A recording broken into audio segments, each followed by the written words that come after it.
আমি হিমাচল প্ৰদেশ চৰকাৰক অসম চৰকাৰৰ হৈ 5 কোটি টকা আগবঢ়াম আমাৰ মন্ত্ৰী প্ৰশান্ত ফুকন ডাঙৰীয়া ইতিমধ্যে নতুন দিল্লীলৈ ৰাওনা হৈছে কেবিনেটে 5 কোটি টকা হিমাচল প্ৰদেশ চৰকাৰক আগবঢ়াবৰ বাবে বান সাহায্যৰ বাবে আগবঢ়াবৰ বাবে সিদ্ধান্ত লৈছে আজি আমাৰ কেবিনেটে এইবাৰৰ উচ্চতৰ মাধ্যমিক পৰীক্ষাত 80 নম্বৰ বা তাতোকৈ ততোধিক নম্বৰৰ একোখনকৈ scooty Banikanta Kakati merit award হিচাপে দিবৰ বাবে সিদ্ধান্ত লৈছে 11250 গৰাকী বেনিফিচিয়াৰী থাকিব তাৰে 6860 গৰাকী ছাত্ৰী হ'ব আৰু 4390 গৰাকী ছাত্ৰ হ'ব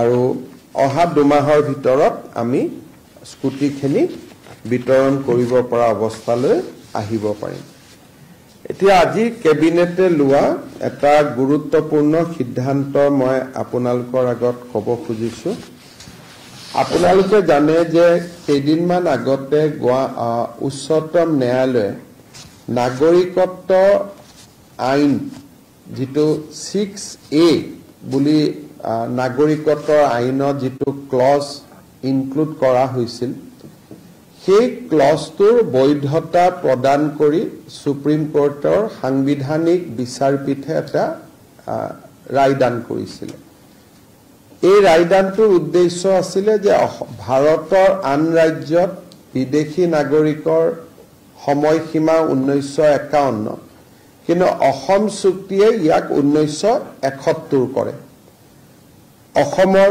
কিছু মানুহে ইয়াত আপত্তি কৰি উচ্চতম ন্যায়ালয়ত গোচৰ তৰিছিল আৰু উচ্চতম ন্যায়ালয়ে অসমৰ বিশেষ পৰিস্থিতিত 1971 সময়সীমাটো বৈধ বুলি ঘোষণা কৰিছিল আৰু আপোনালোকে জানে যে বিষয়টোত যেহেতু অসম চুক্তিয়ে 1971 বুলি কৈছিল উচ্চতম ন্যায়ালয়ে ইয়াক 71 বুলি ক'লে গতিকে সাধাৰণত অসমত ইয়াৰ বিশেষ প্ৰতিক্ৰিয়া নাছিল কিন্তু সেই ৰায়দানটোতে এটা বিশেষ উল্লেখ অসমৰ পৰা বহিষ্কাৰ কৰিব পাৰি এইটো সাংবিধানিক আদালতৰ ন্যায় আছিল ইয়াৰ যেটো মিনিং বা আইনগত যেটো মিনিং আছিল তাৰ মূল মিনিং এইটোৱে যে বিদেশী ন্যায়াধিকৰণৰ এতিয়া কোনো আৰু প্ৰয়োজন নাই ট্ৰিব্যুনেলৰ যেটো ৰোল আছিল সেই ট্ৰিব্যুনেলৰ ৰোলটো সুপ্ৰিম কোৰ্টে নালিফাই কৰি দিছিল যে 1971 ৰ আগত অহা মানুহখিনি আমি বৈধতা প্ৰদান কৰিলো কিন্তু 1971 ৰ পিছৰ অহা মানুহখিনি আপোনালোকে গভৰ্ণমেণ্টে illegal immigrant expulsion from Assam Act 1950 তাত ব্যৱহাৰ কৰিব পাৰিব এতিয়া যদি আপোনালোকে এটা চাব যায় আমাৰ অসমত বৰ্তমানৰ দিনতো ফৰেনাৰ্ছ ট্ৰিব্যুনেল সমূহত 82000 কেছ পেন্ডিং হৈ আছে আৰু ট্ৰিব্যুনেলৰ প্ৰক্ৰিয়াটো এটা যথেষ্ট জটিল প্ৰক্ৰিয়া ট্ৰিব্যুনেলৰ পিছত হাই কোৰ্ট যাব সুপ্ৰিম কোৰ্ট যাব এটা দীঘলীয়া প্ৰক্ৰিয়া কিন্তু 1950 চনত অসমৰ বাবে যি এই বিশেষ আইন প্ৰণয়ন কৰা হৈছিল সেই আইন অনুসৰি বিদেশী বহিষ্কৰণৰ ব্যৱস্থাটো অত্যন্ত খৰতকীয়া আছিল আৰু ইয়াৰ মূল মিনিং এইটোৱে আছিল যে সেন্ট্ৰেল গভৰ্ণমেণ্টে এজন অফিচাৰক অথৰাইজ কৰিব আৰু তেও মানুহজনক ইভাকুৱেশ্যন অৰ্ডাৰ দিব পাৰিব যদি মানুহজন বিদেশী হয় তাৰ মানে পুশবেক অৰ্ডাৰ দিব পাৰিব সেন্ট্ৰেল গভৰ্ণমেণ্টে বাই নটিফিকেশ্যন ডেপুটি কমিশনাৰ সকলক ডেজিগনেটেড অফিচাৰ বুলি ঘোষণা কৰিছে কিন্তু যেহেতু আইএমডিটি আহিলে কংগ্ৰেছ চৰকাৰ দিনত খনোৱাল জাজমেন্টত আইএমডিটি বাতিল হোৱাৰ পিছত কংগ্ৰেছ চৰকাৰে ট্ৰিব্যুনেল লৈ আহিলে এই আইনখন কৰবাত নহয় কৰবাত পিছত পৰি গল যিখন অসমৰ কাৰণে এখন বিশেষ আইন আছিল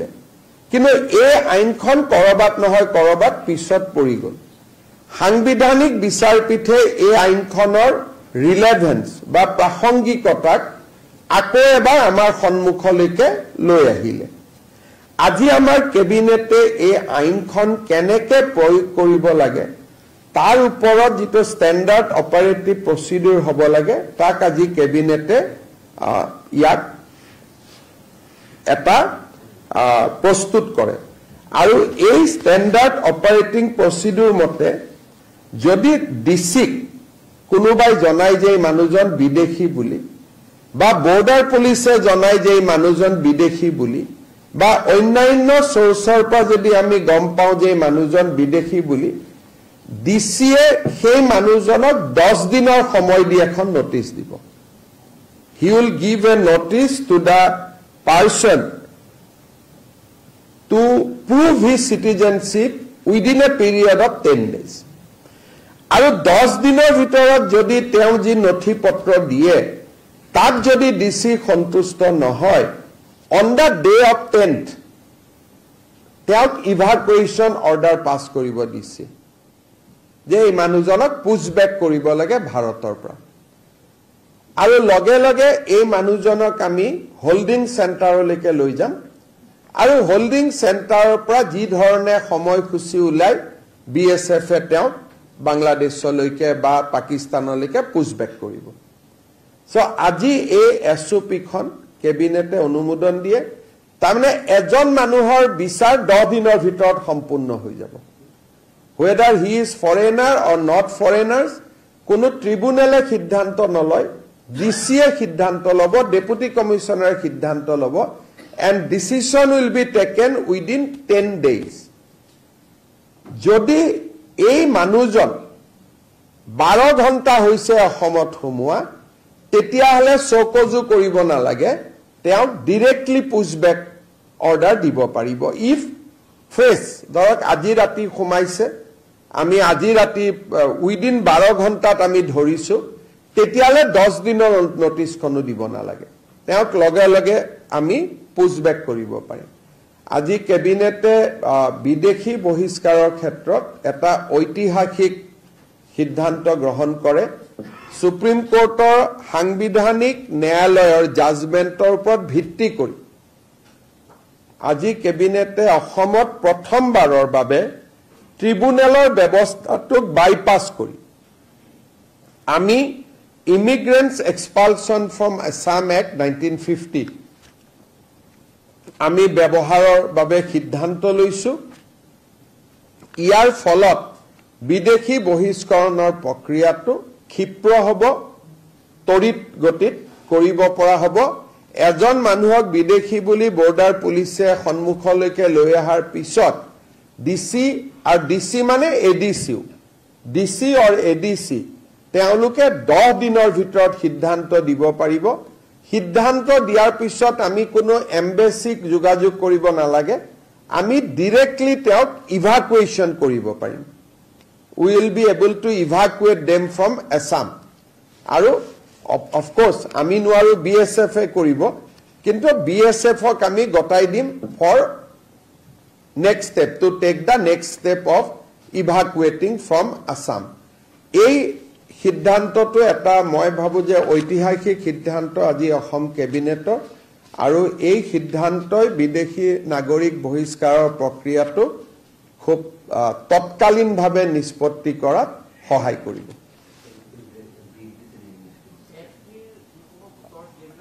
সেইবিলাকটো ঘূৰাই নিব নোৱাৰি যি ৮৬,০০০ গোচৰ আছে সেইখিনি থাকিব কিন্তু এফটিএ যি ১,১৬,০০০ক বিদেশী বুলি ঘোষণা কৰি থৈছে তেওঁলোকৰ যদি হাইকোৰ্ট বা কাৰোবাৰ ষ্টে অৰ্ডাৰ নাই তেওঁলোকক আমি ইভাকুৱেট কৰিব পাৰিম আন্ডাৰ দিস অৰ্ডাৰ যদি ষ্টে অৰ্ডাৰ আছে তেতিয়া আমি নোৱাৰো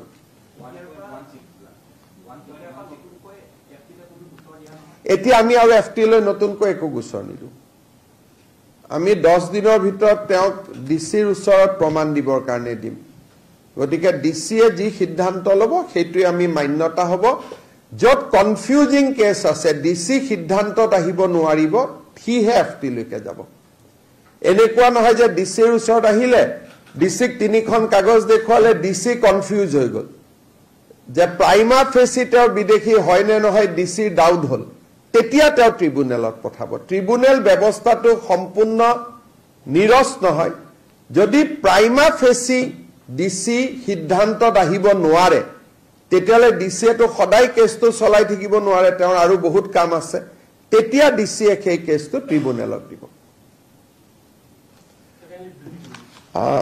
while upholding clause section 6A of Citizenship Amendment Act Supreme Court through the constitutional bench has clearly indicated that the government of Assam is free to use the Immigrant Expulsion from Assam Act 1950 to detect and deport foreigners. Under this act, the Deputy Commissioner is empowered by the central government to evacuate any person who is in the view of Deputy Commissioner is considered to be a foreigner. Today, State Cabinet has come out with a standard operative procedure to implement the Act in letter and spirit. Under the new SOP, Deputy Commissioner will give 10 days time to the suspected person to prove his citizenship. If Deputy Commissioner after 10 days hearing the person come to the conclusion, prima facie come to the strong conclusion that the person is a foreigner, then he will immediately pass a order of evacuation. The foreigners will be immediately evacuated or will be pushed back from Assam. However, if Deputy Commissioner could not come, is not able to come to a proper conclusion, then the matter will be referred to the Foreigners Tribunal for further hearing.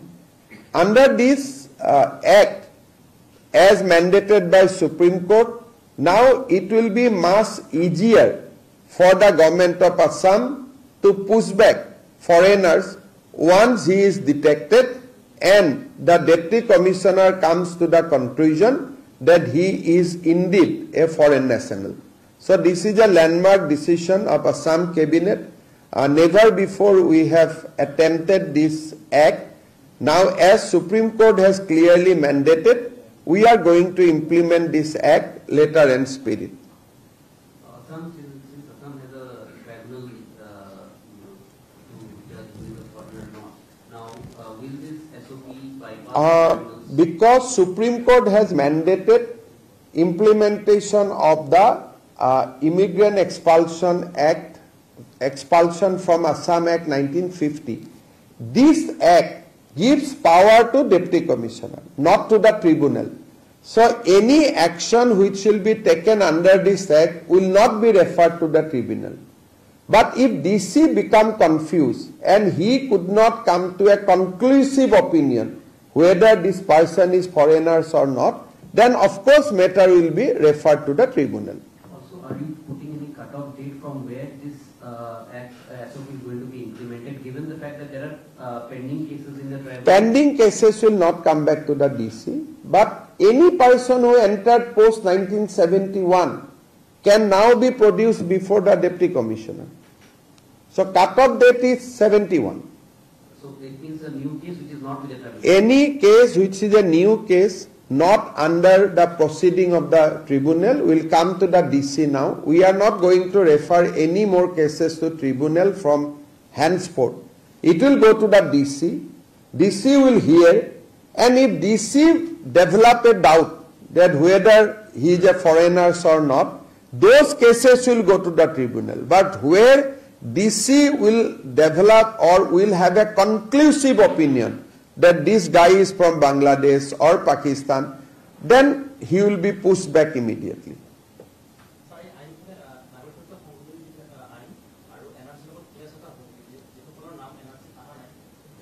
ইয়াত আৰু এক্টত কোনো NRC শব্দ নাই NRC থাকিলেও যাব না থাকিলেও যাব এইখন আইনৰ লগত এনআৰচিৰ কোনো ৰেফাৰেন্সও নাই এনআৰচিৰ কোনো সম্বন্ধও নাই আৰু উচ্চতম ন্যায়ালয়ে ইতিমধ্যে কৈছে এনআৰচিত নাম থাকিলেও নাথাকিলেও বিদেশীয়ে যদি বিদেশী বুলি প্ৰুভ হয় তেওঁ যাব লাগিব সুপ্ৰিম কোৰ্টে কেইদিনমান আগত আৰু এটা জাজমেন্ট দিছে যে এনআৰচিত নাম থাকা মানে তেওঁ স্বদেশী নহয় মেবি তেওঁৰ ক্লেইম এটা হ'ব মোৰ এনআৰচিত নাম আছে কিন্তু গভৰ্ণমেণ্টে যদি প্ৰুভ কৰিব পাৰে যে তেওঁ এনআৰচিত নাম থাকিলেও এও বিদেশী এনআৰচিত নাম সোমোৱাটোৱে ভুল আছিল বেলেগ বাপেকৰ নাম নিজৰ বাপেক বুলি কৈছিলে তেতিয়া সুপ্ৰিম কোৰ্টে আৰু এটা জাজমেন্ট কেইদিনমান আগতে দিছে যে এনআৰচি খন তেওঁ সেফগাৰ্ড নহয় এনআৰচিত নাম থাকা মানে তেওঁ 100% ভাৰতীয় নুবুজায় এইটো আৰু এটা বেলেগ এটা জাজমেন্ট কিন্তু এইখন এক্টত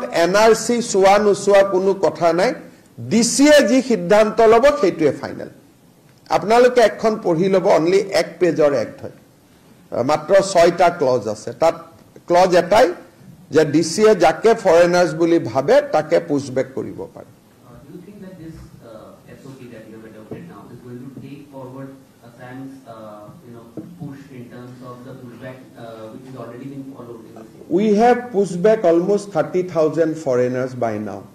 So I think the pushback data has reached to 30,128. In how many years?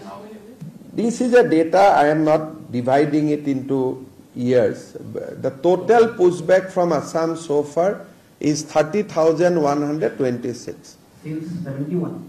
No. These are all recent data. So you don't. This is a data. I am not giving any year. For it is a data since we are implementing this. So now this data can be 10 years, 5 years, 2 years, 6 months, 2 months. This is a data.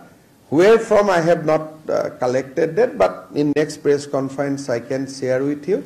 So far, pushback from Assam is 30,128. But after this adoption of SOP, the number will be increased significantly. আজি এটা কেবিনেটে approve কৰি দিছে কালি মাইনুটছখন সহি কৰিম পৰখি notification উলাব বা চথা দিনা উলাব another 7 days 3 days 4 days law departmentত যাব এবাৰ ভেটিং কৰিব যিখিনি সময় লাগে আৰু কেবিনেটে এপ্ৰুভেল কৰাৰ পিছত অৰ্ডাৰ এখন উলাওতে 6 দিন 7 দিন লাগে কিমান দিন SOP খন এতিয়া মই টুইটাৰত দিয়ে দিম তাৰ কন্ডিশন এইখিনিয়ে মই যেটো দিছো যিখিনি একদম simple thing identification of illegal foreigner if the district commissioner receives some information from the police or any other sources that the person is suspected to be an illegal immigrant he will direct the person to produce evidence of his citizenship within 10 days if the district commissioner finds that the evidence submitted by the suspected illegal immigrant is not enough satisfactory to prove his citizenship of India he will record his opinion in writing identifying the person to be an illegal immigrant which shall consist of a concise statement of facts and finding thereof with reason then he will issue expulsion order এখন তো supreme কোর্টে আইন বনাই দিছে আমি supreme কোৰ্টৰ মতেহে কৰিছো আৰু সৰুখুৰা supreme court নহয় সাংবিধানিক বিচাৰপীঠ 6 জন বিচাৰাধিপতি ন্যায়াধীশে একে লগ হৈ দিয়া জাজমেন্টটো আমি ইমপ্লিমেন্ট কৰিছো আমাৰ নিজৰ অৰ্ডাৰটো নহয় এখন সংসদত হোৱা এখন আইন সৰ্বানন্দ সোণোৱাল গোচৰতে কৈছিল যে ট্ৰিব্যুনেল নাই এতিয়া আপোনালোকে এখন আইন মতে বহিষ্কাৰ কৰিব পাৰে কিন্তু লগে লগে সেন্ট্ৰাল গভৰ্নমেন্টে ফৰেনাৰ্স ট্ৰিব্যুনেলখন লৈ আহিলে হেকাৰণে আমাৰ সেই জাজমেন্টৰ এফেক্টখিনি কংগ্ৰেছে তেতিয়া নালিফাই কৰি দিলে কোনেও গমো নাপালে তৰুণ গগৈ চৰকাৰৰ দিনত খুব সুন্দৰ কৰি ট্ৰিব্যুনেলৰ ব্যৱস্থাটো আকৌ লৈ আহা হল ট্ৰিব্যুনেলটো সুপ্ৰিম কোৰ্টে নোহোৱা কৰি দিলে আইএমডিটি নোহোৱা কৰি দিলে ফৰেনাৰ্স ট্ৰিব্যুনেল বুলি সেন্ট্ৰাল গভৰ্নমেন্টে ৰুল টু এমেন্ড কৰি ট্ৰিব্যুনেলখন লৈ আহিলে তাৰমানে ট্ৰিব্যুনেলৰ ব্যৱস্থাটো চলি থাকিলে এইবাৰ সুপ্ৰিম কোৰ্টে ফাইনালি কলে যে অসম চৰকাৰে ট্ৰিব্যুনেলৰ যাব নালাগে বুলি কোৱা নাই অসম চৰকাৰে এই আইনখন ব্যৱহাৰ কৰিব পাৰে Justice Suryakantar দিয়া এটা judgment on behalf of the majority. গতিকে ইমান দিনৰ এটা প্ৰক্ৰিয়া এটা যে উইদাউট ট্ৰিব্যুনেলত নোযোৱাকৈ এক্সপেল কৰিব পাৰি সেইটোৱে আজি এটা মান্যতা পালে আৰু এটা আজি অসম চৰকাৰৰ এটা ঐতিহাসিক সিদ্ধান্ত আৰু ই হাইকোৰ্ট সুপ্ৰিম কোৰ্টো হ'ব নোৱাৰে কাৰণ this is a judgment of constitutional bench আৰু এখন কনস্টিটিউশনাল বেঞ্চ নোহোৱালৈকে this is the law of the land গতিকে এই আইনখন বদলাবৰ কাৰণে 6 জনীয়া বিচাৰপীঠ এখন লাগিব 6 জনীয়া নহয় 6 জনীয়া জাজমেন্ট দিছে তো 7 জনীয়া লাগিব গতিকে এক প্ৰকাৰ this is the law of the land as of now.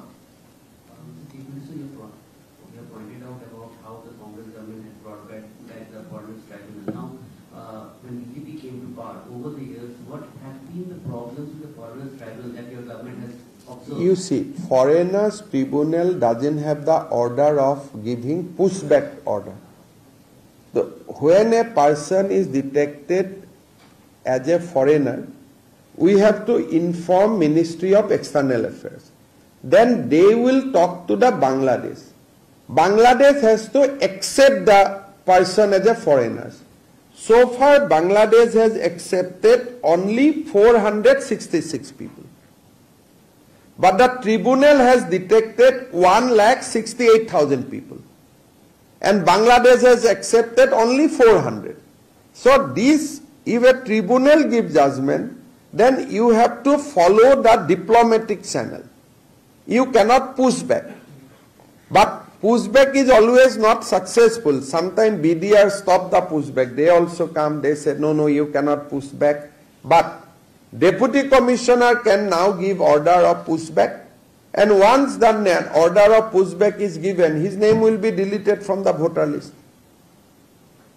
So now at least we can, once DC passed an order within 10 days, we can take action against the foreigners. Expulsion agoto to bahut kam koribo pari. Their property to seize koribo pari, being the foreigner. Their naam voter talikar pra katibo pari, bahut koribo pari. Tribunalot etu nuari, jetialeke diplomatic channel edi etu agree nohoy. Aru tribunal order against high court jabo samoy pai. Yato 10 dinot order hobo, he rati ami pushback kori dim high court supreme court joar prosnotue nahibo. So this is a very fast track solution. And Supreme Court has said that you adopt this. This is not what Assam cabinet said. We are only issuing the SOP. So now on diplomatic channel will not be required anymore. The order of the language of the act is that Deputy Commissioner will pass the order of evacuation. The order of evacuation will now be passed by the Deputy Commissioner. But this act can be implemented only for Assam. And Assam, Nagaland and Mizoram, Arjual Assam. 1950 G Assam asile, tar karne ekhon applicable. Belek state nohoy. 1950 ami Assam buli kole, jito bor Assam asil, bor Assamot etu implementable. Assam of 1950. So Meghalaya is included, Mizoram is included, Nagaland is included. So this Assam jikhon asil 1950 jitu Assam asil.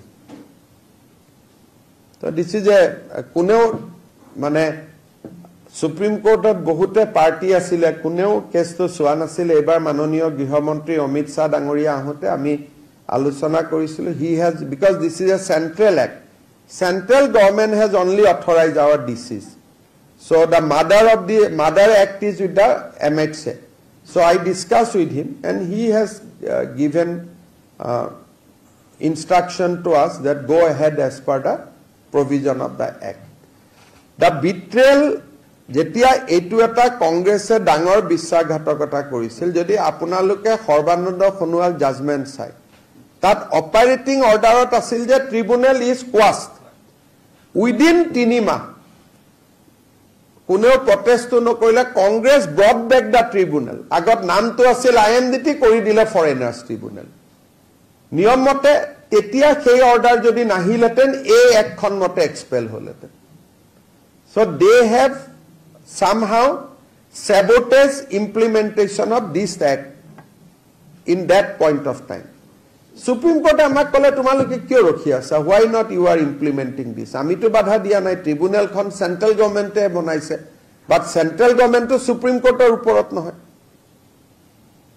So this is a very good judgment, one should read it. এতিয়া আমি 10 দিনৰ ভিতৰত হিসাব নিকাশ কৰি পেলাব পাৰি. পুজবেক কিমান সম্ভৱ হ'ব নহ'ব, বাংলাদেশেওতো আৰু এনে পুজবেক কৰিলে ল'ব নল'ব আছে, কিন্তু at least they will be declared as a foreigner. আৰু আমি পুজবেকো ভাল কৰি আছো, যোৱাকালিও 18 জন কৰিছো আৰু 42 জন পুজবেকৰ কাৰণে এতিয়াও আমাৰ হাতত ৰখি আছে. গতিকে এভৰি উইকত আমি 30-40 টো পুজবেকো কৰি আছো.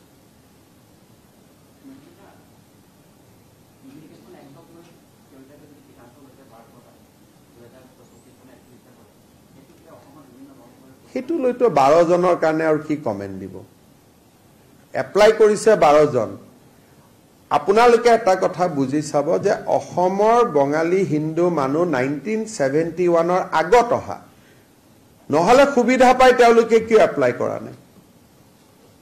CA খনটো আজি আইন হয়, দেশৰ আইন হয়, দেশৰ আইন হোৱা সত্ত্বেও 12 জন বঙালী মানুহে এপ্লাই কৰিছে. তাৰ মানে কি যে বঙালী মানুহখিনিৰ মনত কনফিডেন্স আছে যে আমি ভাৰতীয়, আমি কিয় এপ্লাই কৰিম?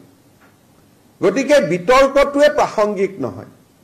যদি তেওঁলোকে ভয় খালেহেঁতেন তেওঁলোকেতো CA ত আবেদন কৰিলেহেঁতেন. CA ত আবেদনে 12 জন হৈছে, আন্দোলন কৰা মানুহ 500 জন, বিদেশী বুলি এপ্লাই কৰা মানুহ 12 জন. এটা গোটেইটো মেথামেটিক্সটোৱে নিমিলে নহয়. গতিকে ভাৰতৰ আন জাগাত এই আইনখন CA ৰ প্ৰাসংগিকতা আছে, অসমত CA ৰ কোনো প্ৰাসংগিকতাই নাই. আজিতো আপোনালোকে কিমান CA কৰি থাকিলে, পাব্লিচিটিটো কতো কম হোৱা নাই, মাত্ৰ 12 জনেহে আবেদন কৰিলে. এটা 12 জনৰ কাৰণে অসমৰ মুখ্যমন্ত্ৰীয়ে কি কমেন্ট দিব কওক আপুনি? ভিত্তিবৰ্ষ লাগিলে 2016 কৰক বা 24 কৰক, 50 কৰক, আবেদনটো আহিব লাগিব. এতিয়া 24 ভিত্তিবৰ্ষ কৰাৰ পিছত এখনো আবেদন আহিছে নেকি? মইতো সকলোকে কৈছো 6 মাহ অপেক্ষা কৰক, যদি আবেদন আহে আমি বহি কথা পাতিম. আবেদনে অহা নাই.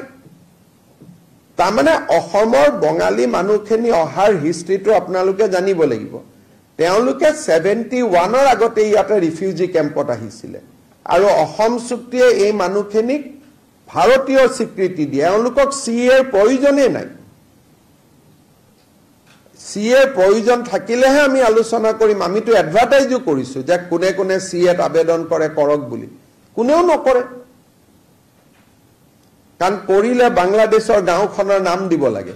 এটা বঙালী হিন্দু মানুহজনে গাঁৱৰ নামেই নাজানে, গতিকে তেওঁ ক'ৰ পৰা দিব? সেইকাৰণে এইটো এটা বিতৰ্কৰ কোনো কথা নাই. কাৰণ যদি 1 লাখ মানুহে আবেদন কৰিলেহেঁতেন, 1.5 লাখে আবেদন কৰিলেহেঁতেন, তেতিয়া আমি কথাটো পাতো. 12 জন মাত্ৰ. শ্বহীদ কেইজন হৈছিলে? 5 জন, আৰু 12 জনৰ ভিতৰত আবেদন গ্ৰাহ্য হৈছে 3 জন. তাৰমানে যিমান মানুহৰ মৃত্যু হল সিমান আবেদনে গ্ৰাহ্য নহল. গতিকে CA ৰ আন্দোলনটো বা এইটোক লৈ যিমান প্ৰশ্ন কৰা হয়, ইয়াৰ প্ৰাসংগিকতাটো অসমত নাই. সকলো আইনৰ প্ৰাসংগিকতাটো সকলো ৰাজ্যতে নাথাকেতো.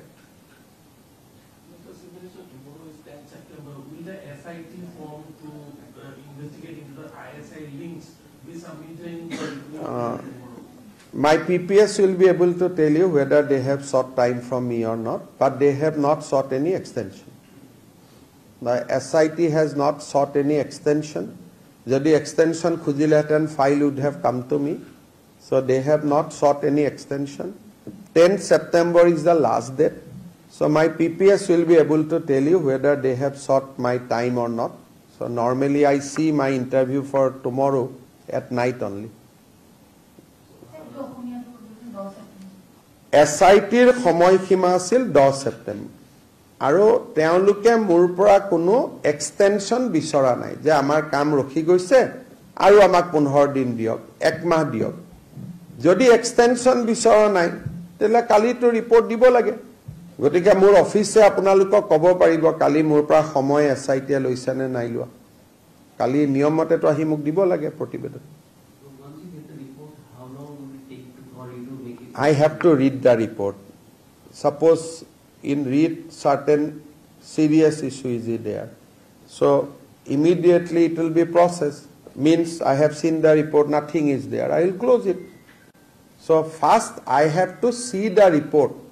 Before looking at it, if I make some comment, it will be biased. So tomorrow let the report be come to me if they have sought my time, or if they have not sought my time, then at 6 p.m. I will ask my office what happened. They will tell me. So after that I will read the report. Then after reading the report, if I think it is very serious, I might have to talk to Prime Minister, I might have to talk to Home Minister, or if not serious, then there will be different procedure. So first I have to read it. Before reading it, I cannot make any comment. But as SIT has not sought time for extension, so basic conclusion is that tomorrow they are going to give the report to me or to the Chief Secretary, either way. हाँ कोई लगे तो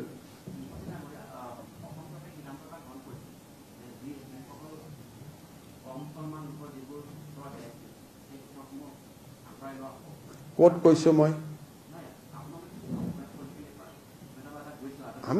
আমিতো কৈয়ে আছো নহয় যে বিদেশী বুলিলে আমি যাক বুজো তাৰ ওপৰত আমি কেছ কৰি আছো গটিকে বাকিখিনি আপোনালোকৰ কথা খালি মই আপোনালোকক বাৰে বাৰে এটাই কৈ আছো যে যদি বঙালী হিন্দু মানুহখিনি বিদেশী হলেতেন তেওঁলোকে সিএত আবেদন কৰিলেহেতেন সিএত যেহেতু আবেদন কৰা নাই তেওঁলোকে গটিকে মই ভাবো যে সন্দেহৰ চকুৰে তেওঁলোকক চোৱাৰ কোনো প্ৰয়োজনে নাথাকে যদি কিবা থাকিলেতেন তো তেওঁলোকে দৌৰি দৌৰি নাহিলেতেন জানো এখন পুৰা আইন আছে ইচ্ছা কৰিলে ভাৰতীয় হ'ব পাৰে তেওঁলোক কিয় আহা নাই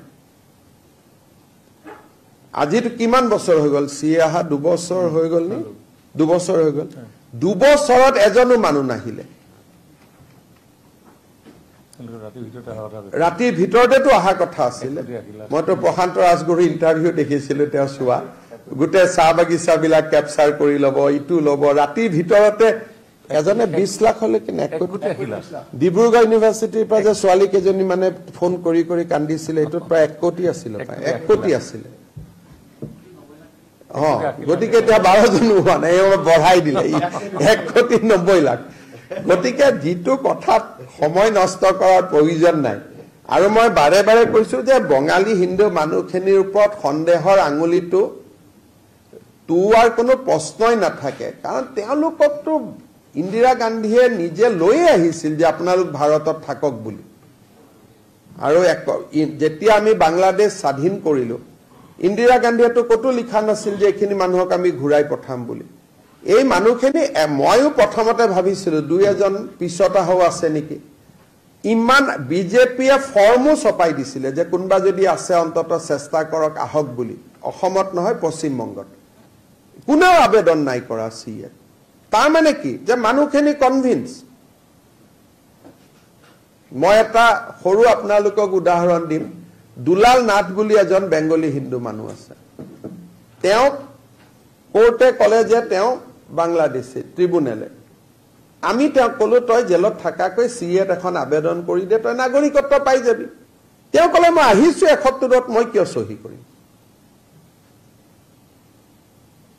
আজিও বিদেশী সাপটোলে তেওঁ ঘূৰি আছে কিন্তু তেওঁ সহি নামাৰে যে মই যেটা আহিছো 71ত মই কিয় মই ক'ৰ পৰা জানিম বাংলাদেশৰ কোন গাঁও আছে মোৰ দেউতা মৰি গল মইতো বাংলাদেশৰ গাঁৱৰ নামেই নাজানো এটা মই ফৰ্মখনত কেনেকৈ লিখিম বাংলাদেশৰ গাঁৱৰ নামটো এই ফৰ্মখনো সিএৰ কমপ্লিকেটেড হয় তাত বাংলাদেশৰ গাঁৱৰ নামটো লিখিব লাগিব হেকাৰণে মই ভাবো যে বেংগলী হিন্দু মানুহখিনি 2 বছৰ হল সিএত এখনো আবেদন কৰা নাই তাৰ মানে বুজা যায় যে তেওঁলোকৰ বিশ্বাস আছে যে তেওঁলোক ভাৰতীয় বুলি হেকাৰণে আমি এটুলৈ অযথা বিতৰ্ক কৰি লাভ নাই কিন্তু যদি 1 লাখ 1.5 লাখে আবেদন কৰে আমি নিশ্চয় কথা পাতিম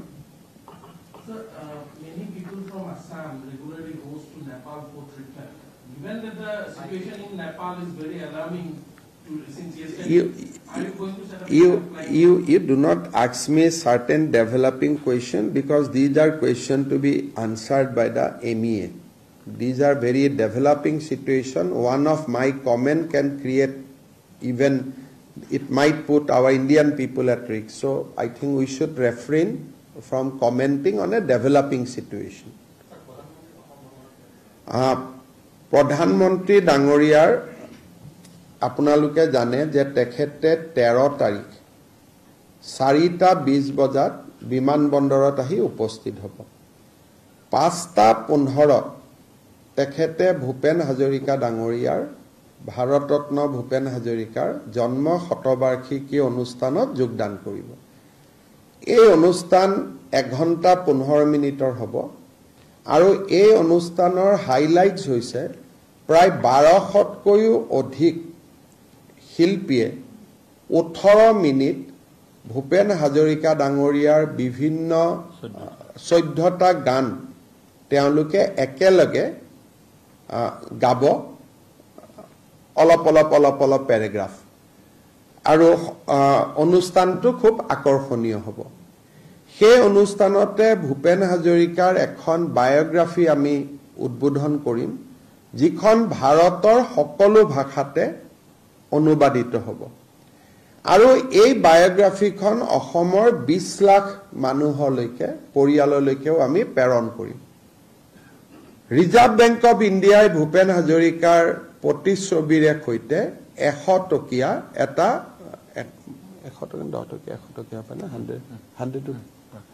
100 rupeesৰ এটা কইন উলিয়াইছে মই অলপমান কাৰেক্টেড ষ্টেণ্ড কাৰেক্টেড 10 টকীয়া হ'ব পাৰে 100 টকীয়া হ'ব পাৰে মই যাতে ভুল ন দিবেদি থোৰা চেক करके बता ভূপেন হাজৰিকা ডাঙৰীয়াৰ প্ৰতিচ্ছবিতে সৈতে তেওঁলোকে প্ৰকাশ কৰিছে ইতিমধ্যে মিনিষ্ট্ৰি অফ ফাইনেন্সে তাক নটিফাই কৰিছে এই মুদ্ৰাটো প্ৰধানমন্ত্ৰী ডাঙৰীয়াই উদ্বোধন কৰিব 1 ঘণ্টা 15 মিনিটৰ অনুষ্ঠান সামৰি 1 নম্বৰ গেষ্ট হাউছত প্ৰধানমন্ত্ৰীয়ে নিশা কটাব 14 তাৰিখে 11 বজাত তেখেত মঙ্গলদৈত উপস্থিত হ'ব মঙ্গলদৈত তেখেতে Darrang medical college nursing college আৰু জিএনএম স্কুলৰ আধাৰশিলা স্থাপন কৰিব 567 crores তাতে তেওঁ নাৰেংগী আৰু কুৰুৱাৰ মাজত ব্ৰহ্মপুত্ৰৰ নতুন দলঙৰ আধাৰশিলা স্থাপন কৰিব প্ৰায় 1200 কোটি টকা গুৱাহাটী ৰিং ৰোড जितु रिंग रोडे नारेंगीर পৰা जोराबाद হৈ বাইহাটা চাৰিআলিৰ পৰা কুৰুৱা হৈ গোটেই গুৱাহাটীখনক এটা আৱৰ্তৰ ভিতৰলৈ লৈ আহিব ৰিং ৰোড এটা নিৰ্মাণ কৰিব 4,500 কোটি টকাৰ প্ৰজেক্ট এই প্ৰজেক্টৰো শিলান্যাস কৰিব দিনৰ 2:30 বজাত তেখেত নুমলীগড় ৰিফাইনাৰীত যাব 5,000 কোটি টকা খৰচ কৰি নুমলীগড় শোধানাগাৰে নিৰ্মাণ কৰি উলোৱা ভাৰতৰ প্ৰথমটো বায়ো ৰিফাইনাৰী জৈৱ শোধানাগাৰৰ প্ৰধানমন্ত্ৰী ডাঙৰীয়াই আধাৰশিলা স্থাপন কৰিব বাহৰ পৰা ইথানেল আৰু কেইবাটাও প্ৰডাক্ট এই জৈৱ ৰিফাইনাৰীটোৰ জৰিয়তে নিৰ্মাণ কৰা হ'ব ট্ৰায়েল ৰান হল পাইলট ৰান হল নুমলীগড় সাকসেসফুল হৈছে ইয়াৰ পিছত তেখেতে এটা পলিপ্ৰপেলিন যি বিভিন্ন ধৰণৰ কেমিকেলস নিৰ্মাণ কৰিব প্লাষ্টিক নিৰ্মাণ কৰিব 7,000 কোটি টকাৰ প্ৰকল্প তাৰ আধাৰশিলা স্থাপন কৰিব সৰ্বমুঠ উদ্বোধন আৰু শিলান্যাস 18,000 কোটি টকাৰ হ'ব গোটেই দিনটো তাৰ পিছত প্ৰধানমন্ত্ৰী ডাঙৰীয়া জোৰহাট বিমানবন্দৰেদি কলিকতালৈ উভতি যাব এইটো হল তেখেতৰ দুদিনীয়া কাৰ্যসূচী এতিয়া মই আৰু এটা কথা ক'ব খুজিছো গুৱাহাটীত বহুতো ব্যক্তিয়ে বা অসমৰ বহু ব্যক্তিয়ে ডক্টৰ ভূপেন হাজৰিকাৰ অনুষ্ঠানটো চাবলৈ ইচ্ছা প্ৰকাশ কৰিছে কালি দিনৰ 11 বজাৰ পৰা যিসকলে ডক্টৰ ভূপেন হাজৰিকাৰ সোঁৱৰণী অনুষ্ঠানটো চাব খুজিছে তেওঁলোকে কলাক্ষেত্ৰৰ পৰা পাছ সংগ্ৰহ কৰিব পাৰিব আৰু সাংস্কৃতিক সঞ্চালকালয় ৰবীন্দ্ৰ ভৱনৰ পৰাও পাছ সংগ্ৰহ কৰিব পাৰিব অৰ্থাৎ কোনো মানুহে যাতে ভূপেন হাজৰিকা ডাঙৰীয়াৰ অনুষ্ঠানটো চোৱাৰ পৰা বঞ্চিত হ'ব নালাগে তাৰ বাবে চৰকাৰে পাছ দিয়াৰ ব্যৱস্থা কৰিছে 12 তাৰিখলৈকে আমি 12 তাৰিখ ৰাতিপুৱা 10 বজালৈকে আমি পাছ দিম আৰু যদি সোনকালে শেষ হৈ যায় 10,000ৰ কেপাসিটি বোলে 10,000 লৈ গল তেতিয়া ডেফিনেটলি আগতে আমি বন্ধ কৰিব লাগিব কিন্তু মই ভাবো 10,000 নহয় গৈ তথাপিতো ৰাইজৰ কাৰণে এটো এটা মুকলি ঘোষণা জুনে জেনেকে বিচাৰে তেনেকে হয় কলাক্ষেত্ৰ নহলে ৰবীন্দ্ৰ ভৱনৰ পৰা তেওঁলোকে পাছ সংগ্ৰহ কৰিব পাৰিব আৰু এটো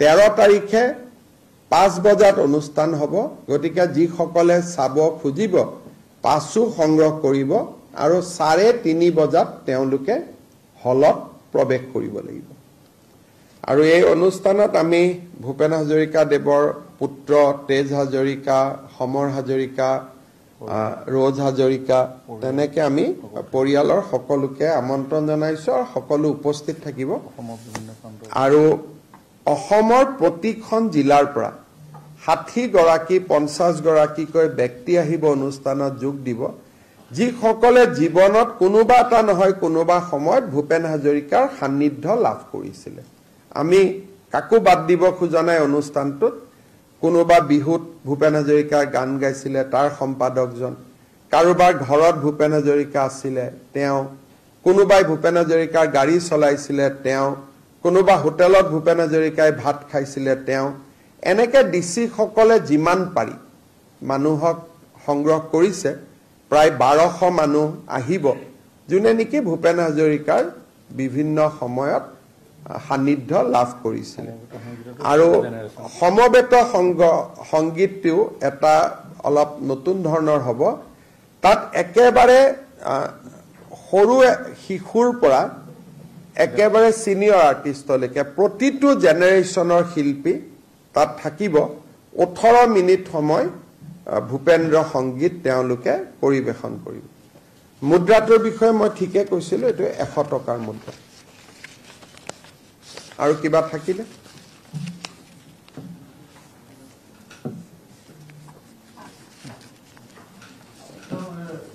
राहुल गांधी के बाद दुकान फिर एटम बम अभी हाइड्रोजन बम लेके आ रहे हैं देखिए कल पूरा असम प्रदेश ने भूपेन हाजरिका का बर्थ सेंटिनरी ऑब्जर्व किया प्रधानमंत्री जी ने इनका ऊपर लेख भी लिखा गृह मंत्री अमित शाह जी से लेकर हमारे पार्टी के अध्यक्ष जेपी नड्डा तक सबों ने भूपेन हाजरिका का जो कंट्रीब्यूशन है इस कंट्रीब्यूशन को एक्नॉलेज भी किया याद भी किया लेकिन राहुल गांधी में पहले नहीं बोलते थे लेकिन अभी Rahul Gandhi leader of opposition है He is holding a constitutional post. Rahul Gandhi ने एक शब्द भी भूपेन हाजरिका जी का बारे में नहीं लिखा ये अत्यंत खेद का बात है सारे लोगों ने कुछ ना कुछ लिखे लेकिन Rahul Gandhi being the leader of opposition Rahul Gandhi एटा शब्द भूपेन हाजरिकार नामत तेও जुआकाली निलिखिले আৰু ভূপেন হাজৰিকাৰ স্মৰণো নকৰিলে যদি ৰাহুল গান্ধী এমপি এজন হলতেন মই এই বিষয়ে উল্লেখ নকৰিলেতেন কিন্তু তেওঁ বিৰোধী দলপতি ভূপেন হাজৰিকাক বিজেপিয়ে ৰুমন্থন কৰিব এনেকুৱা নহয় তেওঁ নন পলিটিক্যাল আৰু তেওঁ সকলোৰে ভূপেন্দা ৰাহুল গান্ধী বিং দা বিৰোধী দলপতি তেখেতে ভূপেন হাজৰিকাক স্মৰণ নকৰাটো অসমৰ ৰাইজ অত্যন্ত দুখিত আৰু ক্ষোভিত গতিকে মই অসমৰ ৰাইজৰ ফিলিংছটো আপোনালোকক ক'লো बाकी वो हाइड्रोजन बम में लाके न्यूक्लियर लेके हमारा कुछ फर्क पड़ने वाला उसमें नहीं है वो एक कार्टून है कार्टून ही बना रहेगा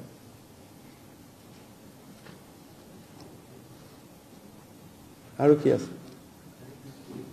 हाँ कोट कर केटात কৰিছে চাওক আমি কোৱাৰ পিছত 11টা বজাত ৰাতি 12:30 আৰু মল্লিকাৰ্জুন খাৰগে আৰু পিছত যেতিয়া আমি পইণ্ট আউট কৰিছো এইটো যেতিয়া বিজেপিৰ সোশ্যাল মিডিয়াই তেওঁক এটেক কৰিছে তেতিয়া কৰিছে আজি মই কলো কালি কৰি দিলেহেঁতেন এইটোৰ কোনো মিনিং নাই টাইমিংটো চাওক না ৰাতিপুৱা মোদী যে কেইটা বজাত লিখিলে এইটো 12:30 কেতিয়া আহিলে যেতিয়া বিজেপিৰ পৰা সোশ্যাল মিডিয়াত এটেক কৰিলে তাৰ পিছত দিছে গতিকে 12:30 এটা বাহি বিয়াত উৰুলি দিয়াটোৰ কি মিনিং আছে কাৰণে এইটো আপোনালোকৰ কাৰণে দিয়া আমাৰ কাৰণে দিয়া নিদিয়া কে কথা বাহি বিয়াখনত উৰুলি দি ৰাতিপুৱা 9টাত ভূপেন হাজৰিকা আমি শ্ৰদ্ধা জনালো সকলো হৈ গল 12:30 যেতিয়া বিজেপিৰ সোশ্যাল মিডিয়াত কালি এই প্ৰশ্নটো কৰা হল তেতিয়া দৌৰাদৌৰিকৈ কোনোবাই টুইটটো অনুৱালে এইটোতো আৰু যদি মৰম থাকেতো ৰাতিপুৱাই কৰিব নহয় গতিকে এইটোতো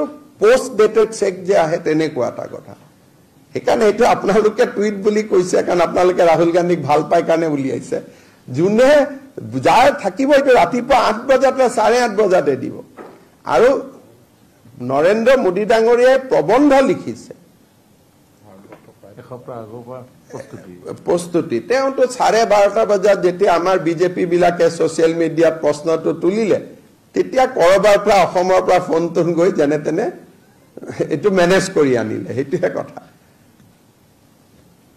হ'ব ঠিক আছে